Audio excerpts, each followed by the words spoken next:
एकदा नारदांना असं वाटलं, आपण आजपर्यंत बऱ्याच जणांमध्ये भांडणं लावली म्हटली. आजपर्यंत ब्रह्मा सावित्रीत भांडण लावलं, थोडासा ट्रबल द्या. आजपर्यंत लक्ष्मी नारायणात भांडणं लावली, पण शिव पार्वती काही भांडतच नाहीत, उमा महेश्वर. आता यांच्यात एकदा भांडणं लावायचेत आपल्याला. या विचाराने भगवान भोले बाबा समाधी अवस्थेमध्ये असताना कैलासाच्या पायथ्याला एक दिवस पाहिलं नारद महर्षींनी, भगवान भोले बाबा कैलासावर नाहीत आणि त्यांच्या अनुपस्थितीमध्ये गेले कैलासावरती. आता नारद महर्षी म्हणजे पार्वती मैयाचे गुरुदेव आहेत. नमस्कार केला पार्वतीने नारद महर्षींना, ओम नमो नारायण झाला. विचारलं, गुरुजी आपण खूप दिवसांनी आलात. म्हटले, हो, तुम्हा संसारिकांना काय थोडीच आठवण येते आमची, आम्हाला आठवण येते, आली तर आम्ही येतो. काय फिरावं याच्या घरी त्याच्या घरी, काय जगात प्रेम राहिले का, काय स्नेह राहिला का? कोण कोणावर प्रेम करत नाही, सगळं बनावटी प्रेम आहे म्हटले. पार्वती मैया म्हणे, गुरुदेव तुमचा काहीतरी गैरसमज होतो म्हणे, आमच्या घरात तर एकमेकावरती खूप प्रेम आहे आमच्या दोघांचं. खोटं बोलतेस म्हणे मैया तू, प्रेम बिम काही नाही कोणाचं, सगळे स्वार्थी झालेत. मैया म्हणे, गुरुदेव माझ्या पतीचं माझ्यावरती खूप प्रेम आहे. जगातला कोणताच नवरा आपल्या पत्नीवर एवढं प्रेम करत नसेल इतकं प्रेम माझे पती माझ्यावर करतात. त्यांना समाधी लागली असताना त्यांना ध्यानामध्ये ज्या स्वरूपाचं दर्शन झालं ते स्वरूप कोणाला सांगायचं नसतं, पण ते स्वरूपही ते मला सांगतात. गुरुने दिलेला मंत्र कोणाला सांगायचा नसतो, पण ते ज्या जपाचा ज्या मंत्राचा जप करताना तो मंत्रही ते मला सांगतात. सांगा या पलीकडे प्रेम काय असेल? म्हणे मैया सगळंच सांगतात. म्हटले, हो. मग हेही सांगितलं असेल की गळ्यामध्ये मुंडक्याची माळा घालतात, तर का घालतात? सगळेच सांगतात. तर मग हेही सांगितलं असेल की अंगाला चिता भस्माचे पट्टे ओढतात, तर का ओढतात? हेही सांगितलं असेल की त्यांचा आधी कुणाशी तरी एक लग्न झालेलं आहे, हेही सांगितलं असेल ना. आता दिली काढी लोम, पार्वतीची आग, रागा तळपायाची आग गेली मस्तकाला. म्हणे सगळं सांगितलं, पण हे तर कधी सांगितलंच नाही ना. येऊ द्या म्हणे, त्यांची सोयच पाहिजे, स्वयंपाकच करीत नाही, उपाशी मारिते म्हणे आजचे दिवस. पार्वतीला आला राग. नारद महर्षी म्हणे, माझं काम मी माझं चाललो. कैलासावरून खाली उतरत असताना भगवान भोले बाबांची भेट झाली आणि नारद महर्षींनी सांगितलं, बाबा मैया तुमची वाट पाहते वर. भोले बाबा म्हणे, का नाही पाहणार? जिथून तू बाहेर निघला तिथं बायको नवरीची वाट पाहणार नाही तर काय पाहणार? तू काय तसा आला असं का तिथून? काहीतरी कुटाणाच करून ठेवला असेल ना. नक्कीच बायको नाही वाट पाहायची तर काय करे? भोले बाबा गेले. पार्वती मैया रागात, स्वयंपाक नाही काहीच नाही. येऊ दे म्हणे, त्यांची सोय पाहते. मला खोटारडे, मला सांगते तुझ्यावर प्रेम आहे, तुला सगळं सांगतो, हे तर सांगितलंच नाही. पार्वती रागा, इतका राग आला भयंकर. आता तिचं नावच आहे ना रुद्राणी. भयंकर राग आला तिचा. भोले बाबा गेले. पार्वती खूप तहान लागली ग, मला पाणी तरी दे प्यायला. भोले बाबा गेले की पार्वतीनं तिकडून तोंड करायचं आणि इकडं पाठ करायची. भोले बाबांनी पलीकडून जायचं. पार्वती तुला पाणी मागितलं मी, तुम्हाला का देत नाहीस? तर तिने पुन्हा इकडे तोंड करायचं आणि तिकडे पाठ करायची.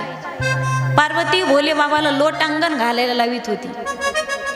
सगळ्या घरात फिरले पण पार्वती काही बोलायला तयार नाही, कारण ही फुगलेली. आता पूर्वी भाकरी फुगायच्या,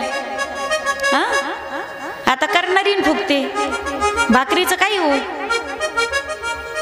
पार्वती बोलायला तयार नाही. पार्वती अगं तुला काय बोलतोय मी, तुला नेमकं झालं काय? माझं काही चुकलं का? देईल ना तुमची ती दुसरी, आणून देईल ना ती पाणी, माझी काय गरज आहे आता? पार्वती मला भूक लागली, करील ना ती तुमची दुसरी. माझी काय गरज राहिली आता, देईल ना ती, करल ना ती स्वयंपाक. आता भोळे बाबा बिचारे भोळे. पार्वती म्हणे भोले बाबा खोटारडे तुम्ही, खोटं बोलतात. मला वाटलं की तुमचं माझ्यावर प्रेम आहे. नाही प्रेम माझ्यावर तुमचं. तुम्ही सगळी गोष्ट मला सांगतात, मला असं वाटलं, पण तुम्ही मला सगळं सांगत नाहीत. आणि माझ्यावर जर प्रेम असतं ना, का सांगितलं नाही तुम्ही? गळ्यात मुंडमाळा घालतात, ती रुंडमाळा कोणाची, त्यातले मुंडके नेमके कोणाचे? माझ्यावर प्रेम आहे ना, तुम्ही का लावता चिता भस्म अंगाला? तो चिता भस्म कोणाचा आहे सांगितलंय का? आणि असं ऐकलंय मी की तुमचं एक पहिलं. भोले बाबा म्हणे बोल, करेक्ट बोललीस तू. तुमचं एक पहिलं लग्न सुद्धा झालेलं आहे. म्हणे हो पार्वती, माझं पहिलं लग्नही झालेलं आहे. मी गळ्यामध्ये रुंडमाळा सुद्धा घालतो आणि अंगाला चिता भस्माचे पट्टे ओढतो. थोडी शांतता द्या मला महिला मंडळ, कलकल करू नका. अहो गवळणीनो, माझ्याकडे बघा ग, माय मधल्या पाठीमागच्या, हा इकडे बघा. एक तर याचा आवाज कमी येतोय, माझा प्रतिध्वनी मला, त्याच्यात तुम्ही मला शांतता द्या थोडीशी. पार्वती, मी अंगाला चिता भस्माचे पट्टेही ओढतो, गळ्यामध्ये रुंडमाळाही घालतो आणि माझा पहिला एक विवाहही झालेला आहे. पण पार्वती, नाही विचारणार तू, गळ्यामध्ये रुंडमाळा घालतो ते मुंडके कोणाचे? अंगाला चिता भस्माचे पट्टे ओढतो, तो चिता भस्म नेमकं कोणाचा आहे? पार्वती, मी गळ्यामध्ये जी रुंडमाळा घालतो ना, ते मुंडके दुसरी तिसरी कोणाचे नाही, ते तुझेच आहेत. अंगाला चिता भस्म लावतो ना, तो चिता भस्म दुसऱ्या कोणाचं नाही, तुझाच आहे. आणि माझं एक पहिलं लग्न झालेलं आहे ना, ते सुद्धा गोष्ट बरोबर आहे. माझा एक पहिला विवाहही झालाय आणि तो दुसऱ्या तिसऱ्या कोणाशी झाला नाही, तर तुझ्याशीच माझा विवाह झाला. अनेक मन्वंतरामध्ये, अनेक युगामध्ये तू अवतार घेतेस. तू कधी पार्वती बनून येतेस, कधी सती बनून येतेस, कधी कात्यायनी होतेस, कधी जगदंबा होतेस, कधी तुळजापूर निवासिनी होतेस, कधी माहूर निवासिनी होतेस, कधी तू सप्तशृंगी होतेस. अनेक मन्वंतरामध्ये तुझे अनेक अवतार होतात. कधी तू दक्षाच्या यज्ञामध्ये स्वतःच्या देहाची आहुती देतेस. अनेक मन्वंतरामध्ये तुझे अवतार होतात आणि त्या अवतारातील एक एक आठवण म्हणून त्या अवतारातलं ते मुंड तुझ्या आठवणीसाठी मी माझ्या गळ्यात घालून फिरतो. तू कधी योगाग्नीमध्ये तुझा देह भस्म करून टाकतेस. तुझ्या विरहामध्ये त्या चितेचा भस्म मी माझ्या अंगाला लावतो. ज्यावेळी पार्वतीला ही गोष्ट कळाली, पार्वती मैयाच्या डोळ्यात अश्रू होते, प्रभू मला क्षमा करा. पण नंतर म्हणे, अगोदर म्हटली तुम्ही कपटीत, आता म्हणे तुम्ही महाकपटीत. अगोदर तर फक्त कपटी होतात, आता तर महाकपटी आहात. स्वामी, म्हणजे मी मरते, मी जन्माला येते, मी पुन्हा मरते, मी पुन्हा जन्माला येते. का हो, तेव्हापासून तुम्ही एकच आहात का? नाही, मीच मरते, मी जन्माला येते, पण तुम्ही एकच आहात का? म्हणे हो पार्वती, तुला मारावं लागतं, तुला जन्म घ्यावा लागतो, मला मात्र जन्म मरण नाही. मग तर म्हणे, महाकपटी तुम्ही, असं कोणता अमृत पिऊन आलात तुम्ही की तुम्ही अमर झालात आणि मला मात्र मरावं लागतं? असं कोणतं अमृत तुम्ही प्यायलास? प्रभू, ते थोडंसं अमृत मलाही द्या ना, मलाही अमर व्हायचं. आज भगवान भोलेनाथांचे डोळे सजल झाले, डोळ्यात अश्रू आले. पार्वती, ते अमृत कथा अमृत आहे ग.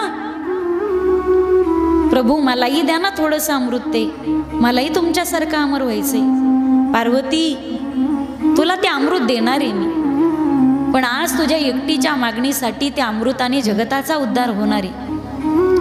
ते असं एकांतात, ते लोकांतात देता येत नाही म्हटले, त्यासाठी एकांतामध्ये जावं लागतं.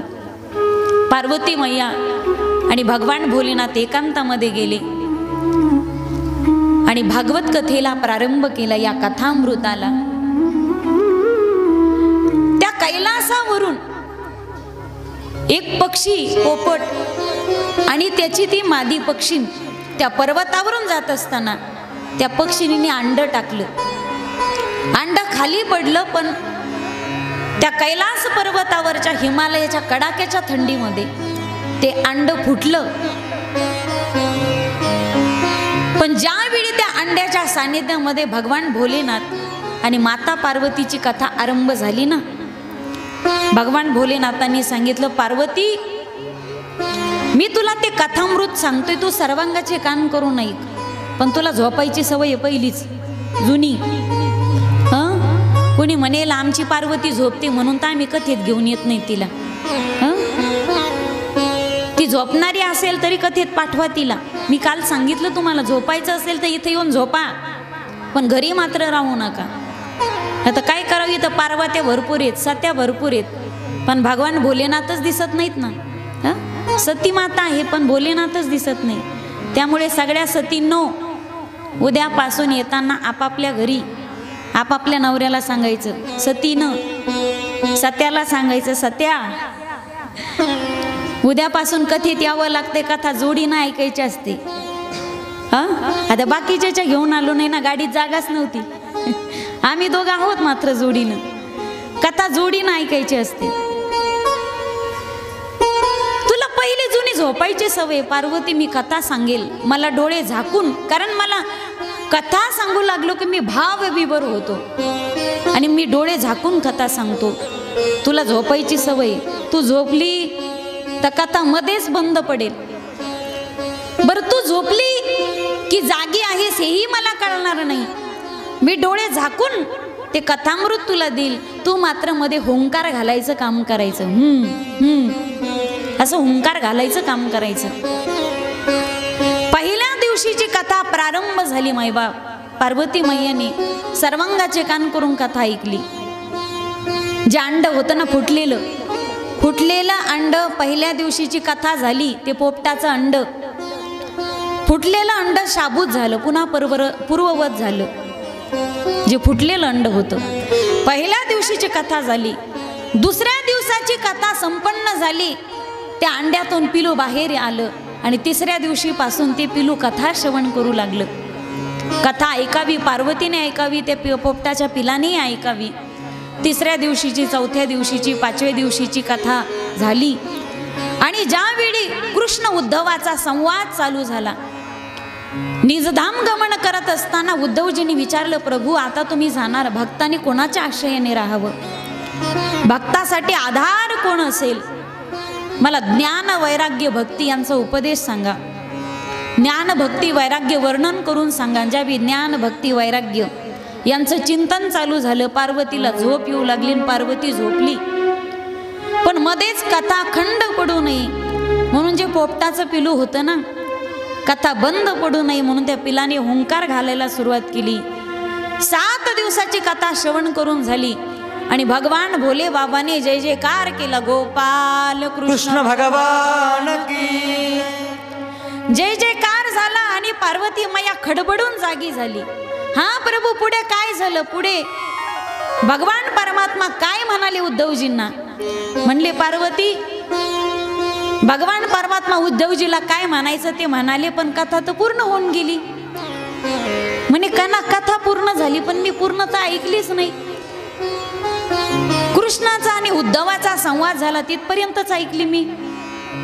मग भोलेनाथांना कळालं, पार्वती नक्की तू झोपली असेल. पण तू जर झोपली होतीस तर हुंकार घालायचं काम कोण करत होतं? पाठीमागे पाहिलं, एक शुकाचं पिल्लू होतं. ब्रह्मविद्या कधी चोरून ऐकायची नसते.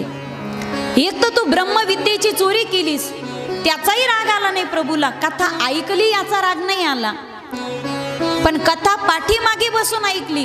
कथा वक्त्याच्या समोर बसून ऐकायची असते. पाठीमागे, साईडला, मंडपाच्या बाहेर, इकडे तिकडे बसून ऐकायची नसते, तर समोर बसून ऐकायची असते. तू तू ब्रह्मविद्येची चोरी केलीस, तू पाठीमागे बसून कथा श्रवण केलीस. राग आला, रागाच्या भरामध्ये त्रिशूळ उचललं आणि त्या पक्षाच्या अंगावरती फेकलं. त्याने आपला स्थूल देह तिथे सोडला.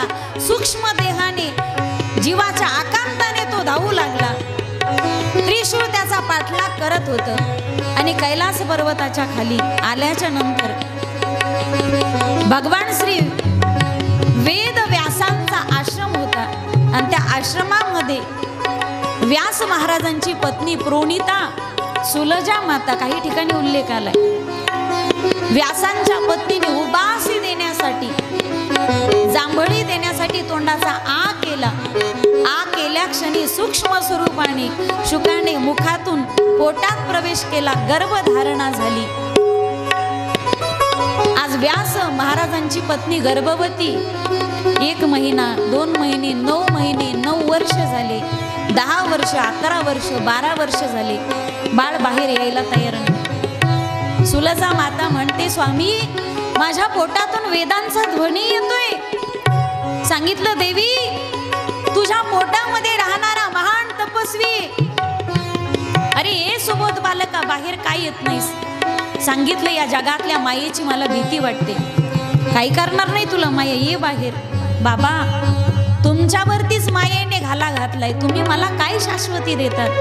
असा कोणीतरी जामीन आणा जो मायेचा अधिपती असेल आणि तिच्या तावडीतून माझी सुटका करेल. त्यावेळी साक्षात भगवान श्रीकृष्ण परमात्मा प्रगट होतात आणि सांगतात की, ए हॅलो, अरे गर्भातल्या बालका, तू बाहेर काय येत नाहीस? त्या बाळाने विचारलं, कोण बोलतय? अरे मी मायेचा अधिपती बोलतोय, कृष्ण. बाहेर काय येत नाहीस? तुमच्या मायेची मला भीती वाटते. अरे मायेचा अधिपती सांगतोय, ये वैराग्याचं चिलखत घालून गर्भातून ये बाहेर. या जगातली माया तुला कधी बाधक ठरणार नाही. आणि जसे बाहेर आले ना आईच्या गर्भातून, ब्राह्मणाची पोरी एका खेळाशी भ्याले, 12 वर्षे लपाले रे. कापत कापत बाहेर आले ते नागवेची पळून गेले रे. पोटामध्ये जे होते 12 वर्ष बाहेर आले, जन्माला आले तसेच वनात निघून गेले. आज व्यासांना शोक झाला, पुत्र शोक.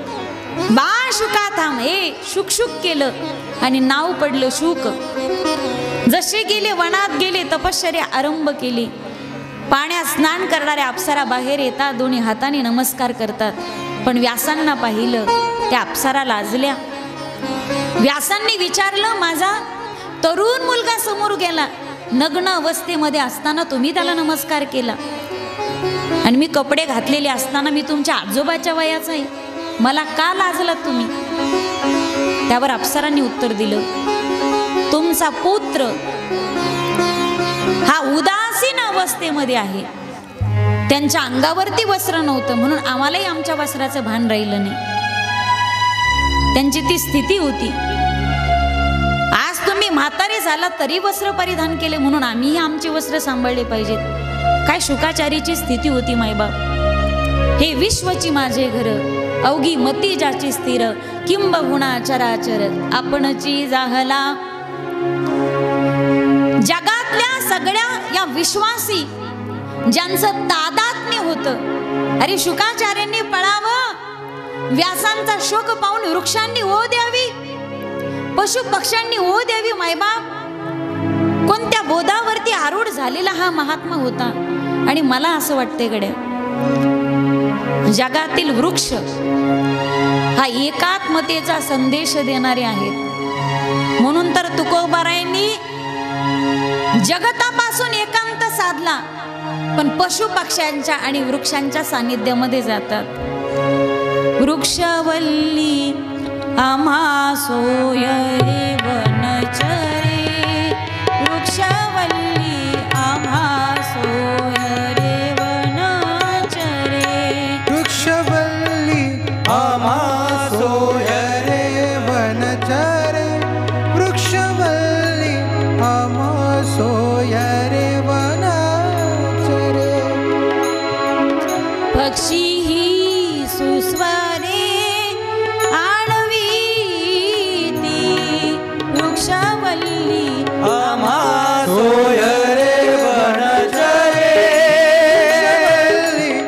आम्हा सोय रे वनचरे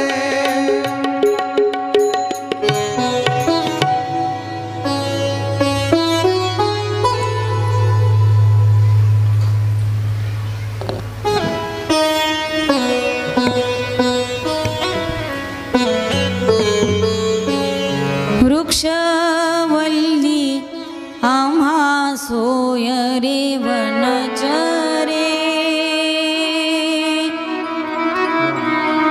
वृक्षवल्ली आम्हा सोय रे वनचरे पक्षी ही सुस्वरे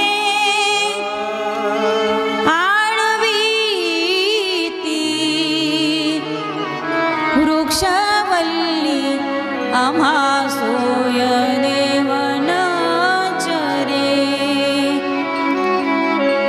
तेने सुखे रुचे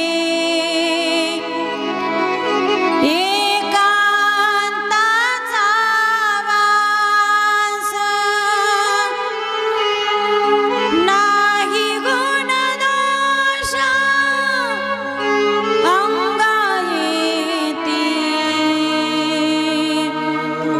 वृक्षवल्ली आम्हा सोय रे वनचरे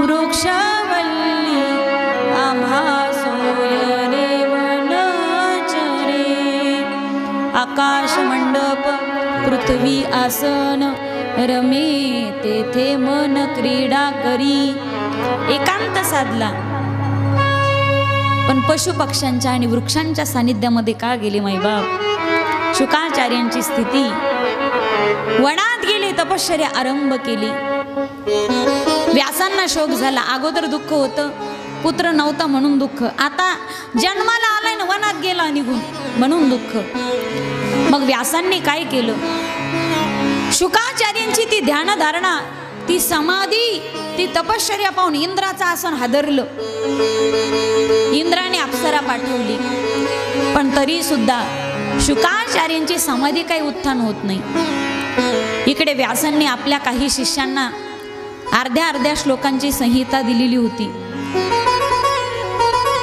ते शिष्य ज्यावेळी वनामध्ये जायचे गोचारणासाठी समिधा गोळा करण्यासाठी शुकाचार्यांच्या शेजारी जावं आणि त्या भागवताच्या अर्ध्या श्लोकांचं गायन करावं व्यास महर्षींनी त्यांना अर्ध्या श्लोकाची संहिता द्यावी आणि अर्ध्या श्लोकांचं गायन शुकाचार्यांच्या जवळ जाऊन करावं भागवताचे श्लोक एवढे गोड असायचे मायबाप ज्यात भगवान त्या परमात्म्याचं सुंदर वर्णन असायचं ते वर्णन ऐकलं की समोर त्याची छबी तयार व्हावी आणि शुकाचार्यांची समाधी उत्थान व्हावी